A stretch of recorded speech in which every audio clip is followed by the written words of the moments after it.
It's time to sit back and relax with your favorite drink. And listen.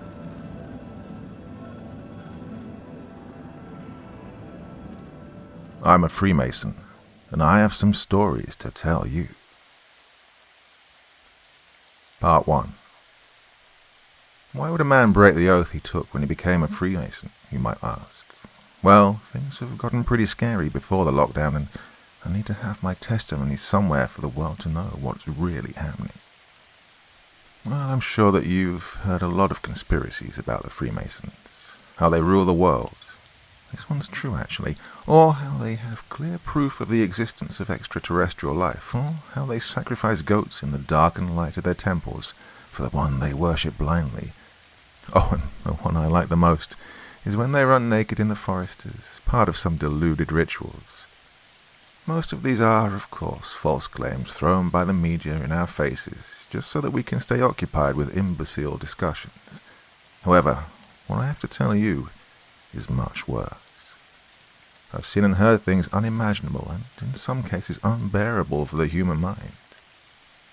Now, I'll not get into Masonic history, how and why it appeared, and what was its initial purpose, and all those other things, because, well, you can find that online.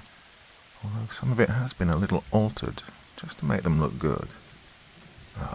I'll start my story with the initiation ritual, what happened before and after that, how I was accepted, and the sheer terror that I went through in my first visit to the temple. I'll not tell you where I'm from, because I can easily be found if I tell which Masonic lodge I'm part of, and from what country. Although I can say I'm located in the southeastern central part of Europe. For the time being, I'll tell you about the start of my journey, and if there are people who are interested in hearing more, I'll tell you more. For example, the story of when I ran across a rather odd version of the Bible and the crucifixion of Jesus, or the real story of the 27 Club, the actual ritual you have to perform when you want to have money, fame, and talent in music, but you have to give a certain something in return to a certain someone.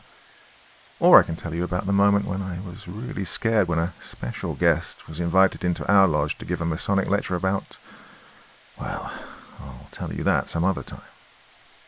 The main reason I got into Freemasonry was because one of my teachers at the Academy of Sciences I currently do research in is a Freemason, and he took a liking to me and asked, after 2 years of gaining each other's trust, if I'd like to be part of an organization who has the sole purpose of bettering the world and the individual. You must excuse me if some of this text sounds wrong, because English is not my main language, but I'll try my best to feed your curiosities with the proper use of this beautiful language. I then asked him if this is an NGO or research group, so that I know whom I'm speaking to and what my conduct and behavior should be when I went there. He said it directly. No, son, this is a Masonic lodge I'm talking about. You'll learn new things that not everyone can learn or know, because they must remain hidden to prying eyes. We're looking to bring in a few bright young people, such as yourself, because we're beginning to grow old and weary. Can't do our duties properly. I mean, son, look at me. I'm 92 years old. I could die tomorrow. I need someone to take my place. Who can that someone be other than my best student in this whole academy?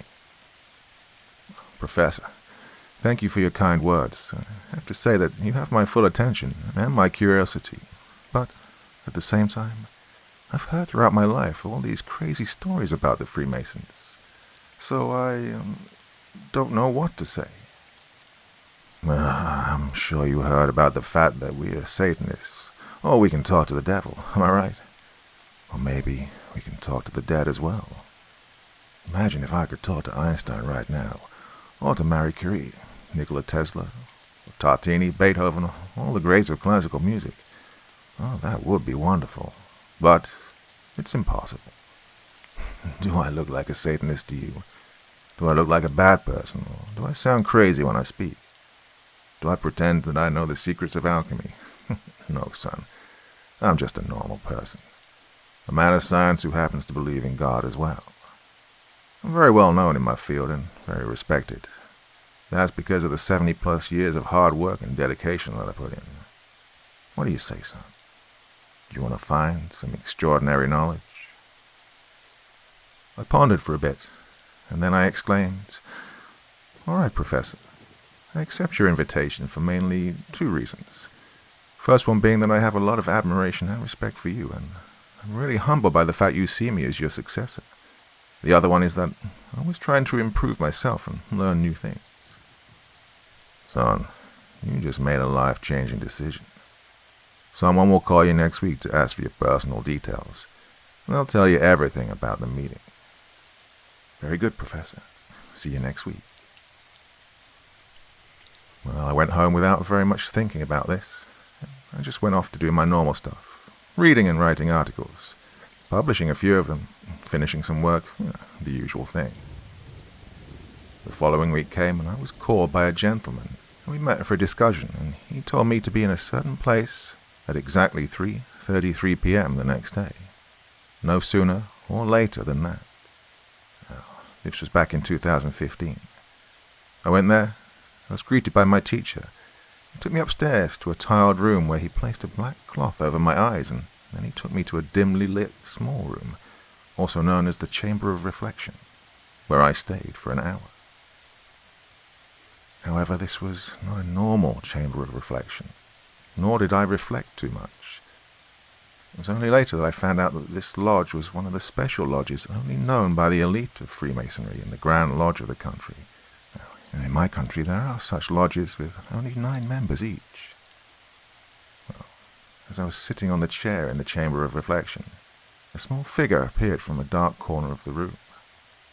The upper body was that of a really ugly man, with a very large beard, black eyes, pointy nose and ears, and very yellow teeth.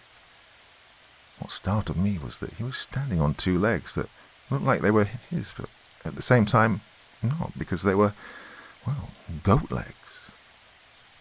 My instant judgment said it was just a costume for the theatrics of the initiation, so I went along with it. He asked me the following 3 questions, written on a very old piece of paper, for which I had to answer yes in order to go on with the ritual. Number 1. Do you believe in the one and only true great architect of the universe? Number 2. Do you wish to receive his knowledge through our ancient ways? Number 3. Do you swear to serve the Freemasons for your whole life from here on out? And then he produced a small needle, punctured one of my fingers with it, and asked me to sign that piece of paper with my finger on what was a representation of the Eye of Providence drawn under those questions. I signed it. The little man exited the room, and 5 minutes later my teacher came and took me to my next part of the initiation. I entered the temple, again blindfolded. I did some not-so-cool things, like breaking stone with a hammer, drinking some sweet and sour liquids. I was half naked, my upper left part of the body, with the chest and shoulder showing. Next, I felt something really cold. It was the tip of something metallic. Well, I figured again it was part of the ritual. A sword, maybe, I thought. All right, I said, I love these theatrics. But then, something really scary happened. The master of the lodge recited the following. "O he with many names, accept your newest humble servant into our brotherhood. Our master, who art in fiery light and who is free in spirit, accept this new apprentice within our ranks. Apprentice, say this 3 times with us all. Hail Jabal on, hail Jabal on, hail Jabal on. You are reborn now, apprentice. Forever through the square encompasses and our 3 eternal lights." Well, at this point my heart was pounding, and then they took the blindfold off, and what I saw was that everyone's swords were raised, making a circle around me with just a small opening. And then it happened. Out of a corner, someone came towards me, running through that opening, enraged and ready to attack me. It was clearly a gimmick, as the person was dressed like a goat with long horns. It stopped right in front of me, saw me shaking in fear, and a deep voice came from behind the mask saying, Solve et coagula in lux et tenebrae. Everyone chanted again, and I chanted with them. The figure went back to a corner. Everyone started clapping, and then they started to shake my hand one by one, greeting me. Welcome, brother. Oh, brother, you were really scared. Don't worry, this is all part of the initiation. Welcome, brother. My teacher told me afterwards that all these experiences I had were to represent both good and evil parts of life, and I was now reborn anew, a better person, a Freemason, and my journey was only just starting. Oh, you will see the wonders of the world, son. Part 2. The Pripyat Grand Lodge Visit. I've decided to tell you the story about my Chernobyl visit, which took place exactly 4 years ago, on the day the disaster turned exactly 30 years old. Now, before I start, I must tell you that this was an accident. It was not provoked by anyone. This is 100%. Look, I've seen authentic documents provided by high-grade military intelligence officers in the Ukraine. They did try to cover it up, like the Soviets did back in the day. Nothing is the state's fault and all that stuff. But when Gorbachev realized that he couldn't contain the disaster, he and the party decided to let the news out. You all know the story.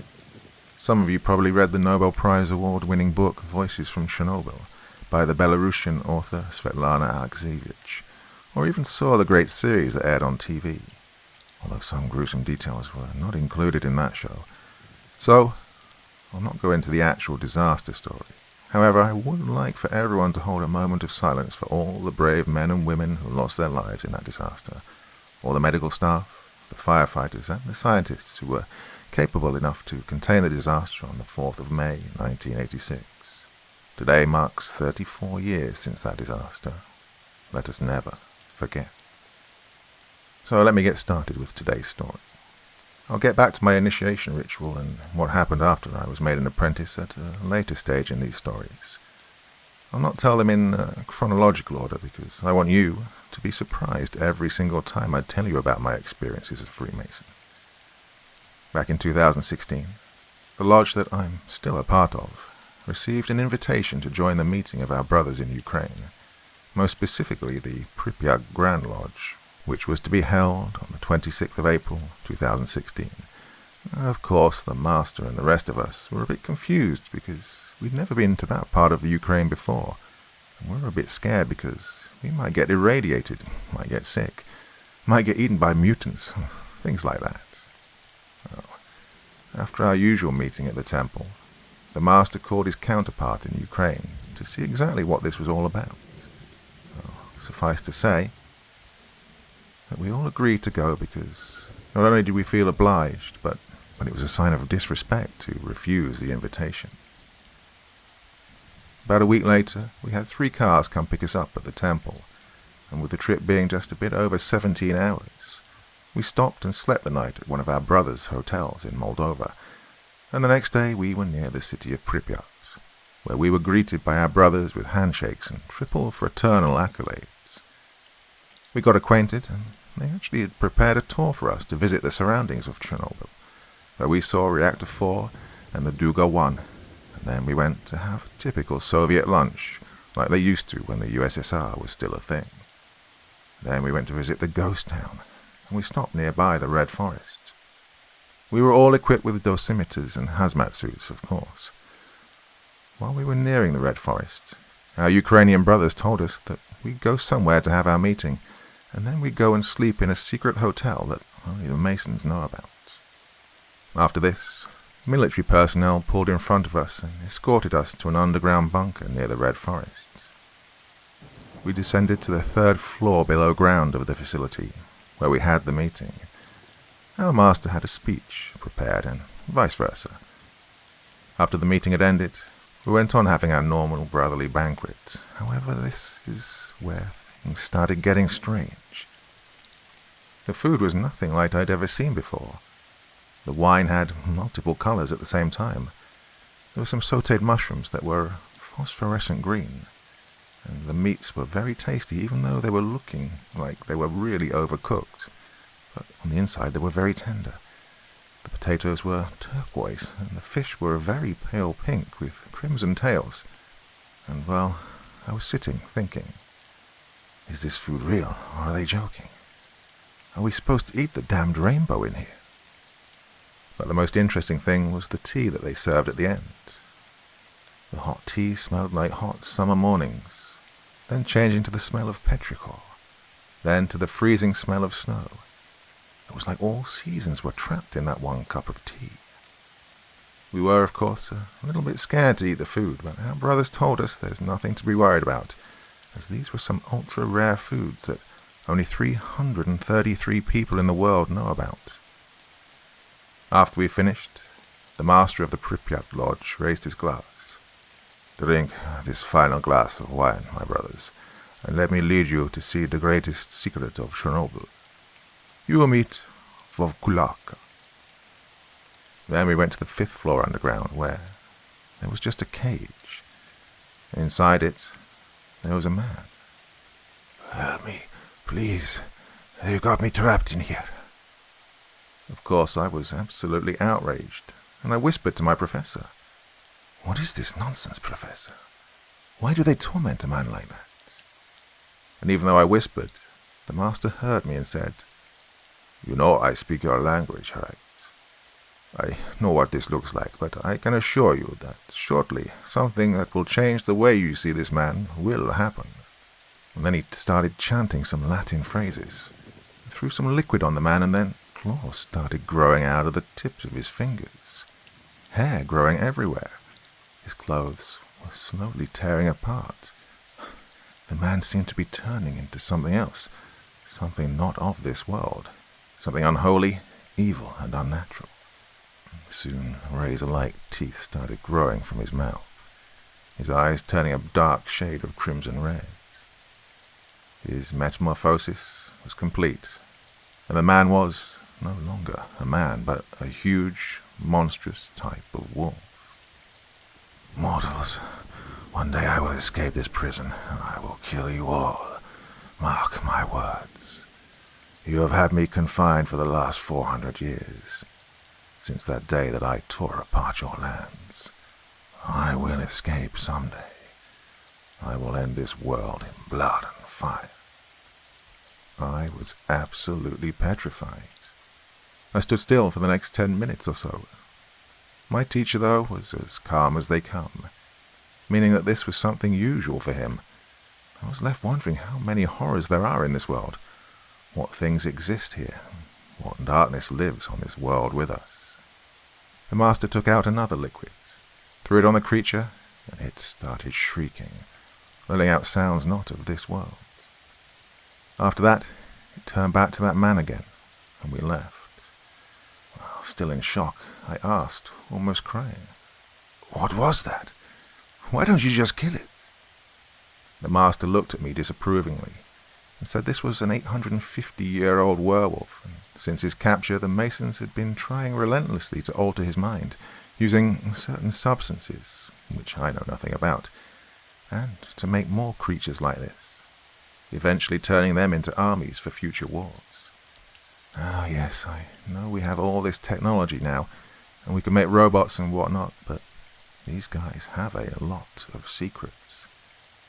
If they kept him for so long, he must be very valuable to them. Maybe immortal, who knows?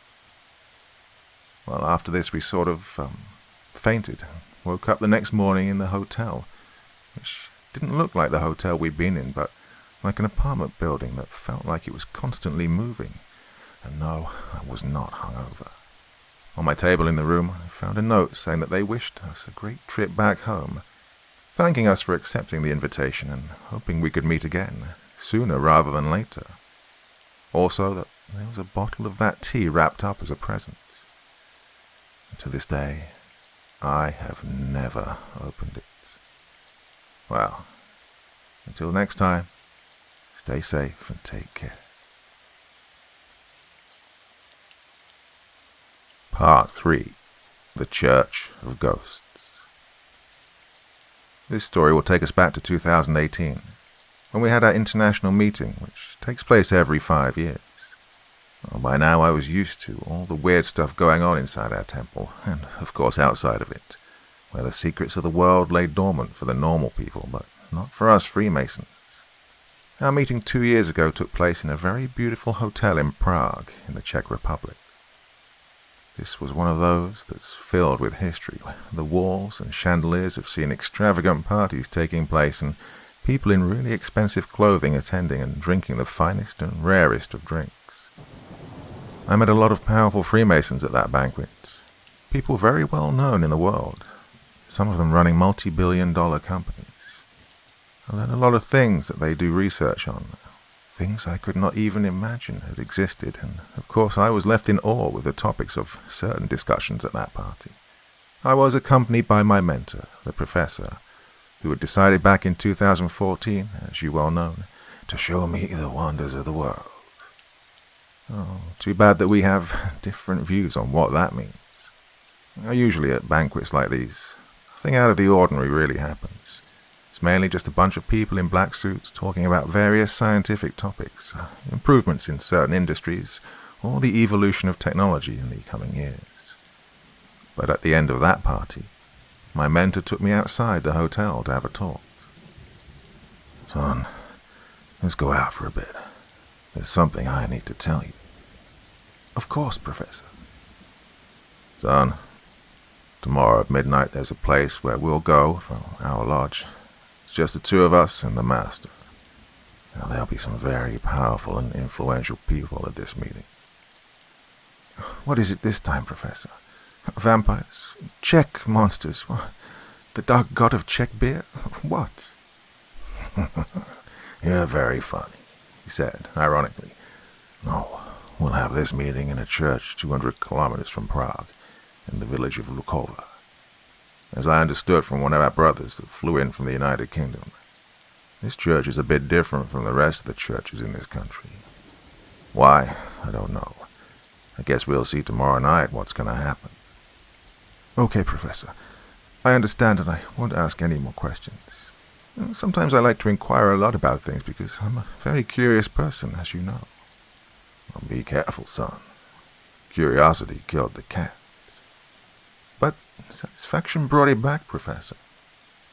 Well, the party ended and we went to sleep. We woke up the next day and went for a walk in the beautiful city. And I can tell you, without a single shade of doubt, the Czechs have the best beer in Europe. We went to see the St. Vitus Cathedral, the Charles Bridge, the astronomical clock, Kinsky Palace, the Prague Castle, and the old town square. These were the wonders of the world for me. And we, of course, got to see the hidden parts of each and every location, parts that the public was not allowed to see, because, of course, that's how things are supposed to be, in the opinion of the Freemasons. Then we went back to the hotel, changed into our usual black suits, black tie attire, took our aprons and gloves, and we went outside the hotel at about 9 p.m. to meet the driver who would take us to the church. We got there around 11:30. That left us with 30 minutes of free time in which a brother from the Czech Republic told us the story of the church. Well, the St. George's Church was built in 1352, but in 1968 the roof collapsed during a funeral, so it was very much abandoned up until an artist decided to make things more interesting in 2014 by adding mouldings of people on top of which he placed some sheets to make them look like ghosts praying. Brother Heineck went on. Dear brothers, let's go inside. But before that, there's a table here at the entrance. Please, each and every one of you, take these metal blocks and keep it with you until the meeting is finished. Welcome to the Church of Ghosts. Well, the master, the professor, and I looked at each other, wondering what these were for. We proceeded to take these metals, which were roughly 500 grams in weight, and they were, of course, triangle-shaped. We went inside, and we were startled by the silhouettes standing still in the darkness. Then our Czech brothers rapidly lit some candles, and we got to sit down next to the figures. I was a bit uneasy because I don't really like being alone in a church at night, even more so when the church is old and creepy and filled with mouldings that resemble people. The master of the Prague Lodge started. Dear brothers, Welcome to one of the most exquisite meeting places for people like us. I hope you all had a great time at the party yesterday and got to see our beautiful city. Please, place each of your metals in the lap of the molding next to you and leave it there until we finish this meeting. Then, of course, we started having the speeches. After half an hour or so, after midnight, all the candles went out, and a cold wind started to blow inside the church. The floor was creaking, and a very thick fog started rising from under it. Then, I felt something moving beside me. I turned, and at my right side, the head of the ghost was turning towards me, staring at me with its non-existent eyes. I screamed, and then a voice from out of time began to speak. Brothers, dear brothers, do not be afraid. We come in peace. We are the Freemasons of the Grand Lodge from beyond time. We have been here for many, many eons, silently watching you to see if you're doing your jobs properly, and we could not be prouder than we are right now. Greetings to everyone who came from different parts of the world. We are very happy that you are here with us tonight. And then another one started. Brothers, you will experience something tonight you have never experienced before. Please place your hands on our foreheads and let us take you to a journey of magic throughout time. The thing is that their voices were speaking in the Czech language, a language I know nothing about, but curiously enough, I was understanding it perfectly. I placed my hand on the ghost's forehead, and at that point I felt like I was enlightened and filled with secret knowledge. With my eyes closed, I could see different historical periods. I was in a forest where strange animals were living. Then I was transported undersea to see populations of humanoids living free, their technological advancements nothing like I'd ever seen before. I saw kings and queens, empires falling, kingdoms of long-forgotten dead gods, ruins of cities in the sky, strange civilizations visiting our planet. But then, everything stopped, and a man with a white hood on his head, a large staff in his hand, and a grey beard stood in front of me in a tent in the desert. Hello, traveller. Give me your hand. I did so without even questioning him. Then he took out a very strange object. It was like a red-hot stone, almost like coal, but not quite, and he placed it in my hand. I squeezed it, and when I opened my hand, all that was left was a red light floating around my palm. I looked at him with inquiring eyes, and then he took out from a bag in his pocket a very odd powder. Then he placed the powder inside the red floating light, and with his scepter smashed it, yelling, "Tria, prima!" And a large explosion occurred, knocking me over, but not hurting me. I awakened some minutes, well, at least for me, later in the church with my hand extended. In my hand there was the metal block, but its color had changed. It was golden. Of course, I couldn't believe my eyes. My mind was already buzzing with all that I'd seen in my short journey. Brothers, vivat alchimia. This is our gift to you. Please be careful on your future journeys and take this gold home with you as a way to always remember your experience here tonight. So long, dear brothers. I checked my watch. It said 6:30 a.m. I looked at the gold triangle. On it was the representation of the exact same ball of light I'd held in the palm of my hand. The sun came up in the sky, and everything was back to normal. We went back to Prague, none of us saying anything for the next few hours. We just sat frozen and bewildered, with our magical gold in our hands. I was seeing not only the wonders of the world, but also the riches of the world. Part 4. The Horror at Hoya Forest. I used to be one of those people who did not believe in the supernatural. Monsters, demons, vampires, and all the things that should not be. However, for the past 6 years I've been constantly proven wrong, and I was shown by forces beyond my reach and understanding that we are not alone. We were never alone, and we will never be alone. I've seen things that can churn your stomach, that can make your heart stop beating or even question your existence. This time I'll tell you about one of my vacations that I'll never forget and that I wish I could take back. As you know from the stories you've heard so far, strange things seem to follow me ever since I had the fortune to become a Freemason. No matter what happened, I always managed to stay lucid and keep my composure until the very end of these strange occurrences. For us Freemasons, summers are usually off. We don't have any kind of official gatherings. However, we do meet like friends in the white meetings, as we call them. We just eat food and drink wine, like normal people. I've had many of those. Some of them really pleasant because you get to talk to some good people about great things. But there are also evil people there as well, so it's kind of a battle of forces between good and evil.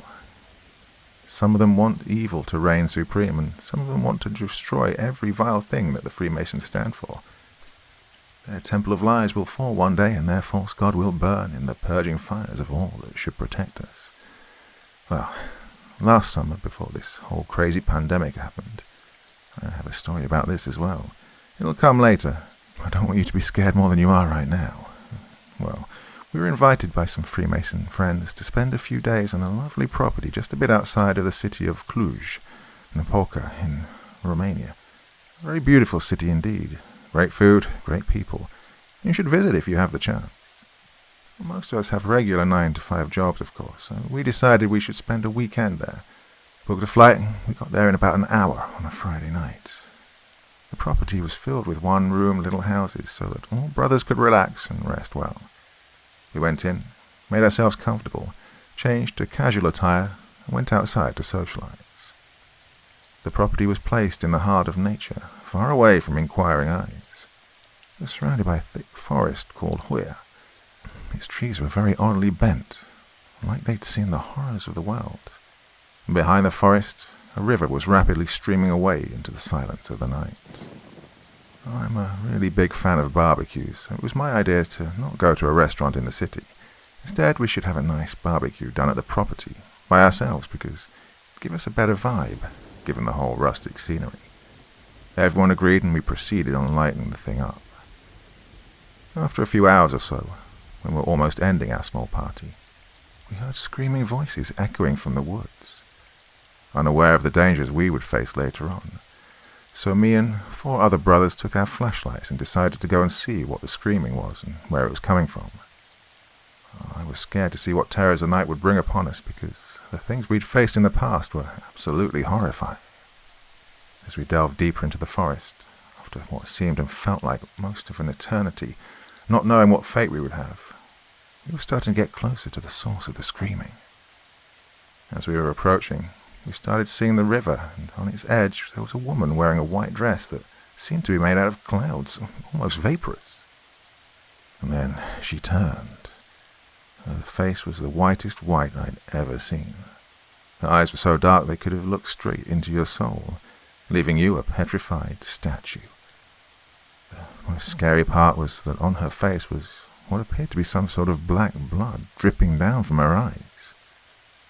She started coming at us hastily, so we started running, but when we turned around, another 4 women were there, mid-air, floating, and watching down on us, almost like the hunter, and that we are the hunted. The creatures of the night needed to feed. I know some of the Eastern European legends, and so given that we were in Romania, I remember hearing stories about the so-called Ilia, which were spirits of tormented women who only wanted to prey on men, making them go absolutely insane. The legend says that you must not speak to them, nor say their name. So they started singing and dancing in circles around us. 2 brothers started crying in absolute fear, and the rest of us were mesmerized.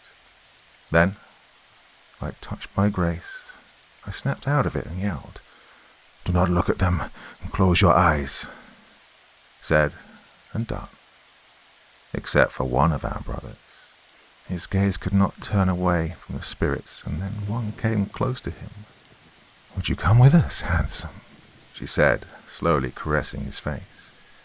"Yes, I want to," he said, not even finishing his sentence. They raised him up in the air, and then they disappeared with him into the depths of the dark forest. "No," I yelled. "Brothers, snap out of it. We have to go after him." We started running like madmen, not knowing where we were going or what fate awaited us. We started the search, looking for houses in the forest, for lights, for a single trace of our brother. And before we knew it, morning had come. The first rays of sun shining shyly, almost afraid to enter the forest. After our searches came to no avail, we found our way back to the houses and decided to rest for a couple of hours before going back to the woods. We were severely dehydrated and frightened to our very bones. As we were approaching the property, the rest of our brothers were outside waiting. "Hey guys, we're back. You would not believe what happened to us," we yelled collectively, almost running out of breath. They all stepped aside, revealing our lost brother sitting in a chair, with his head lowered and, well, his physical appearance was changed. His hair had turned white. He looked like he'd lost 20 pounds, and he was almost a vegetable. He could not speak. All he could do was mumble incoherently. We told them what happened. They were in shock, but they also knew what horrors lived with us in places where we, humans, should not go, and they understood the grave situation we were in. We all decided, though, to stay a few more days. We called the ambulance. We invented some story about how he'd woken up like that because, obviously, we couldn't say the real story. They took him to the local psychiatric hospital for tests, where he is still confined to this very day. After a few days had passed, the doctor called one of us, and the diagnosis was severe schizophrenia combined with dementia. The doctor told us that our brother was having hallucinations about 5 women who were trying to take him away from the hospital. And other times he would just dance by himself in a padded room. Oh, brother, I'm sorry we could not save you. Truly sorry.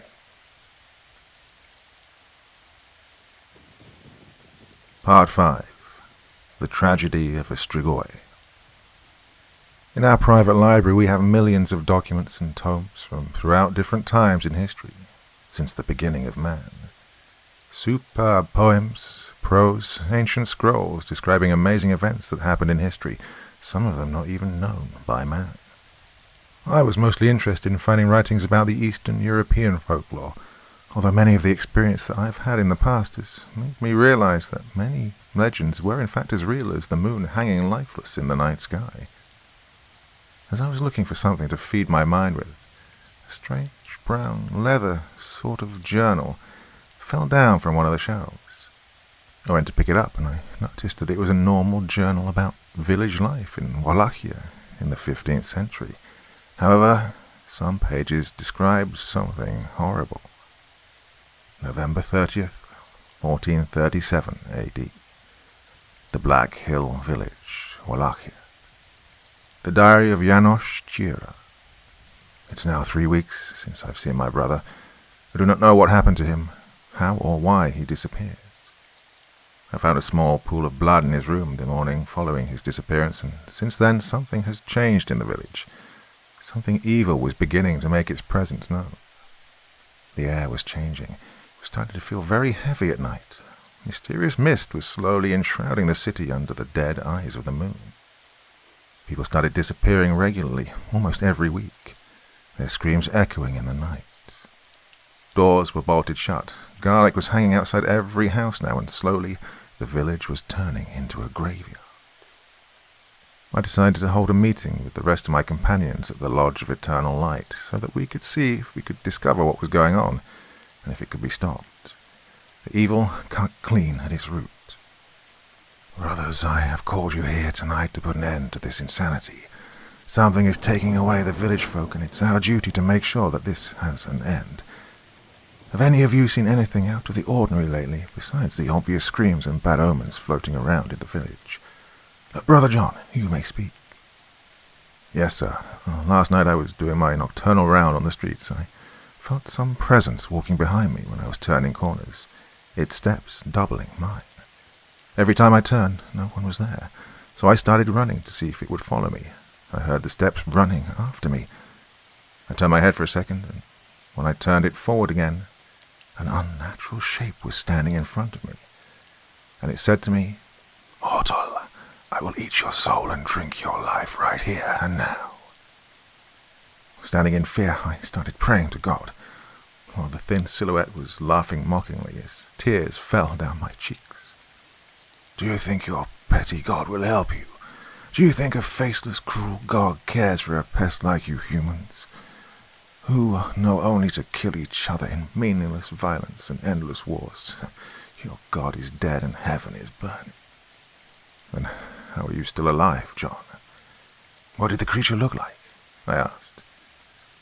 "My only salvation was this little bottle of holy water which I threw in the face of the creature, and this silver cross which I got out, pointed it like a weapon towards him, and he started shrieking and hissing, covering his eyes at the sight of the cross. Oh, sir, the creature was thin, very pale, its eyes an evil shade of red. He had claws and his mouth was bloody. His teeth were sharp and he was bald. He was a living dead, a creature risen from the grave in the night, only to consume human flesh and blood. This was a thing of evil, sir, a strigoi. We must find where it sleeps and kill it, sir. We must do it quickly, or there will be more deaths." "I understand. Thank you, John." Every one of us in the room stood aghast at the hearing of such troublesome news. We had never experienced anything like this, and we were not prepared for a battle like this either. We'd heard about the strigoi from the elders of the village, but we did not take it as true, only as a story. We knew we needed stakes, torches, silver crosses, holy water, and cloves of garlic. Now I knew my brother had been killed by this vile, sickening monster, and I swore to avenge him, even if it meant that I had to give away my own life. The plan was to trap the monster in the village square, so we drew a large circle with flammable material so that we could light it up by shooting an arrow from the roof. 2 of our brothers offered themselves as bait for the strigoi. Night came, and our brothers waited in the middle of the circle, looking like they were repairing something, so not to give away the plan. We had men standing on top of roofs, ready to show the arrows, while I was waiting patiently in a corner, ready for attack. In the silence of a night that seemed eternal, a figure appeared behind one of our brothers in the circle, enraged with madness. Before an arrow was shot, our brother was ripped to shreds. The other one tried to fight the demon, but before raising his sword, rivers of blood started flowing from his neck, with the strigoi feeding and yelling like a demented beast. But his hunger blinded him, and he realized very late that he was trapped. I rushed inside the fiery circle. I threw holy water on him, with vapors rising from where the water touched him. I placed the silver cross on his head, and as he was turning and screaming, I wanted to kill him with my silver knife, but as I tried putting it through his head, the creature raised its hand and blocked it, the blade going right through, blood coming down. He saw a small opening in the circle and made a run for it, slowly vanishing into the night, leaving a bloody trail behind. I yelled at my men to follow the trail, with me leading them. 5 hours later, tired and with almost no energy left in us, we arrived at the entrance of a cave. The sun had come up in the morning sky as we entered the cave, and we saw the shape of a coffin. "We found its resting place. Men, take the coffin out and take the lid off," I yelled. Inside, the creature lay dormant, unaware that it was nearing its end. Its hideous apparition, the vile aura surrounding him, the miasma coming out from inside the coffin made us all retch. As I was preparing to put my knife through its head, I noticed a piece of paper. I took it out and started reading it. If you are reading this, then I am probably nearing an end that I have been waiting for the past 120 years of relentless haunting and hunting in these lands. I was turned to a strigoi against my will, and I wish I can take back all the destruction and suffering I brought unto this world. My name was Simeon, but now I have no name. The living dead bear no names. As I turned the paper, on the back of it, the following was written. The silent songs of death now echo through this freezing crypt. I only wish to rest now, so Please end me in my sleep.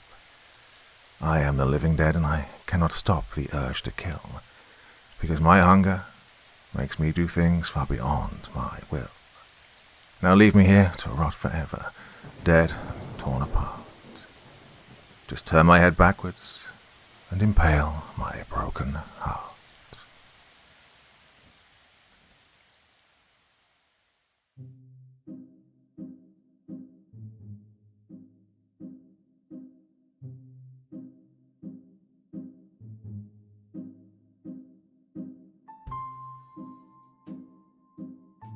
So Dr. Creepin gives up his deepest, darkest secrets right here. Okay, truth be known, I record these outros often a lot later than I do the actual vocal for these stories. And sometimes, to be fair, I've had a glass of wine or two when I do this, so I'm in a bit of a different mood, to say the least. So you have to forgive me. No one seems to have noticed before, but yeah, I'm often a little bit merry. Not drunk or anything like that, but you know, it's the evening and I've relaxed a little bit after a long, hard day of recording these beautiful stories for you all. So, yep, here I am. A little bit, you know, happy, let's say, recording the outros. Well, did you like that one? What did you think? Oh, I quite like this.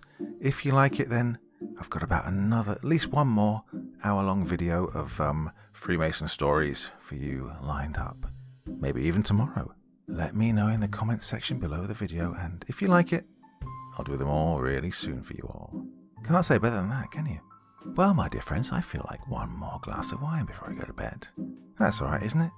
Good, thank you very much. Well, until next time, very, very sweet dreams, and bye-bye.